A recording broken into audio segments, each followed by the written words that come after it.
Today we are discussing the change order being processed of the Gateway Pedestrian Bridge located in Peachtree, Georgia. The bridge drawings located on the screen and the contract documents were provided to the contractor by the owner. The owner of this project being Peachtree City, Georgia. Joe Nemo will be a representative of Peachtree City. Roberto Vargas is a representative of Kiewit Construction. Brian Hobgood is the concrete subcontractor sub under Kiewit Construction, and the neutral party representative is Danny Rivera. So we'll go over the drawings real quick.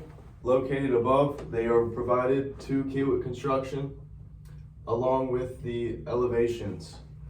So here, the designer, Kiewit Construction, designed the bridge to be a 17 feet, 9-inch clearance, and the minimum requirement is 17 feet and 6 inches. So they designed the bridge to be this height according to the given elevations by Peachtree City. And since the elevations were actually a foot below the given, the bridge ended up to be 6.5 inches below the minimum requirement. And this is the change order that is being processed. These are other drawings which do not pertain to the elevation. They are just plan view drawings. So the change order being processed is again the elevation difference of the required bridge height and the actual bridge height. So it was determined that Peachtree City provided the inaccurate benchmark. A claim was submitted to Peachtree City requesting to extend the project duration by 2 months and an allocation of more than $250,000.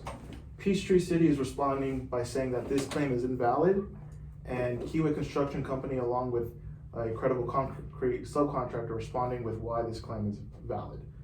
The following is an arbitrated settlement between all parties involved in the dispute. These are their statements and or reasoning. My name is Joe Nemo, and I am the owner's representative of Peachtree County, Georgia. In order to come to a resolution regarding the discrepancy of the elevation of the bridge, review of the contract documents had to take place. Foremost, the design builder was responsible for providing experienced construction surveyors according to the survey and layout data under 1.2b. The design builder should have kept a staff of surveyors qualified to perform the work. The general contractor is in breach of the contract for failure to discover the benchmark flaw and not providing the minimum requirement of providing surveyors. According to Article 3.1, the general contractor, Roberto Vargas, should review the contract document for any conflicts or ambiguities. Additionally, according to Article 3.2, 9.2.2, and 10.2.2, the issue should have first been brought up informally to an owner's representative to try and resolve the issue in the field prior to submitting a change order. Under this agreement, the general contractor is in breach of the contract. In 2.2.1 and 2.7, the designers were unable to discover the mistake, indicating they were inadequate. The contractor should have made inspections and quality assurance checks to have found the problem sooner. Finally, in 9.4.3 of the contract, I can see that I am obligated to only pay 50% of the cost. So my name is Roberto Vargas, and I am representative for Kiewit Construction.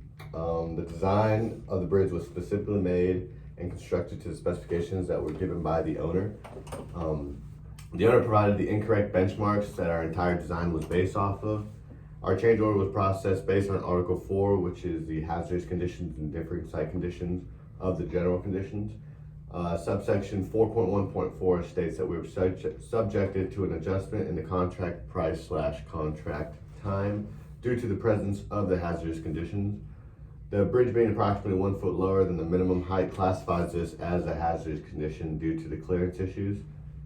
Section 4.2.2 states that a written notice be presented to the owner no later than 14 days after the incident is discovered. My team processed the change order within 12 days, which is within the proper time frame. According to Article 3.2, which is furnishing of services and information, subsection 3.2.1.3, The owner is to provide any information affecting the land use to permit proper design and construction of the project. The owner failed to provide proper information for my team to execute the correct specifications for the project. So due to this failure, a change order was properly developed and sent to the owner for the reconstruction of the bridge to the appropriate specifications. My name is Ryan Hopgood, and I am a representative for the concrete subcontractor working directly for Kiewit Construction. In order to meet requirements of the bridge clearance, a total cost of $63,000 from labor and material is required. Within the given contract documents, payments are to properly be made on time by the design builder, Kiewit Construction, to the subcontractor, per documents 6.3.5. Being inside the 15-day requirement for a change order request, the owner is entitled to financially support Kiewit for the fulfillment of the needs of this project and change order. As a subcontractor of this project, I report directly to Kiewit, not the owner, on any problems that may arise during the building process. Because of the owner's given measurements and drawings that were given to the concrete subcontractor, it should be determined that we, the concrete subcontractors, are not at fault. Okay, my name is Danny Rivera, and I'm serving as the neutral party for the arbitration settlement. Having been presented with evidence from all parties involved, a consensus needs to be made about who is responsible and at fault for the error in the construction of the pedestrian bridge. Based on a general assessment, it's clear that Peachtree City provided Kiewit Construction with inaccurate benchmark elevations, but it was, however, the design builder's responsibility, as stated in the scope of work, to hire experienced surveyor personnel to survey and double-check benchmarks to hire. Wait, excuse me. Yeah, we're gonna have to cut that part. I lost my train of thought here. Experienced surveyor personnel to double-check benchmark provided by Peachtree City. The designer builder argument is that the contract states that they can rely on the accuracy and the information represented in the specifications. But all drawings and specifications are correct. The mistake was found in the field. This mistake proved to be very costly for the construction of the bridge. The owner's representative, Joe Nema, has agreed to extend the duration 2 months, but according to Article 9.4.3, he is only obligated to pay 50% of the estimated direct cost provided by Kiewit Construction. Kiewit Construction accepts and acknowledges this. The plan submitted by Kiewit Construction, created by Roberto Vargas, estimated $244,777.50 would be required to cover the cost. $122,388.75 will be allocated to the design builder. The panel has come to the conclusion that there is a shared blame between Peachtree and Kiewit Construction. Although the wrong elevation was provided by Peachtree City, it was the design builder's responsibility to verify all elevations by hiring experienced surveyors. Peachtree City takes responsibility for failing to give an accurate elevation for the construction of the pedestrian bridge. Kiewit Construction's southeast headquarters are located in the city of Peachtree. Therefore, both parties have decided to come to a mutual understanding of the mistakes encountered during this project in order to achieve a healthy, mutual working relationship for future projects and contracts.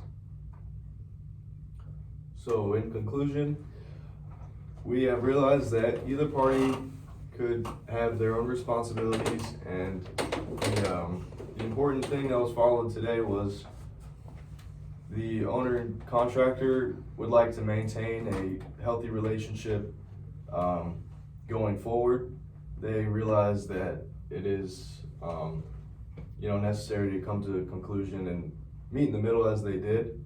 So yeah, it's important to maintain that relationship, especially since Kiewit is located in the city of Peachtree, and both parties would like to maintain the relationship that they have. I think it's also important to note that the contract does state that both parties should have carefully reviewed all of the documents and designs and specifications for the whole project. So it's another reason we think that both parties could be at fault. I think it's also important to recognize the importance of double checking work and just keeping everybody honest.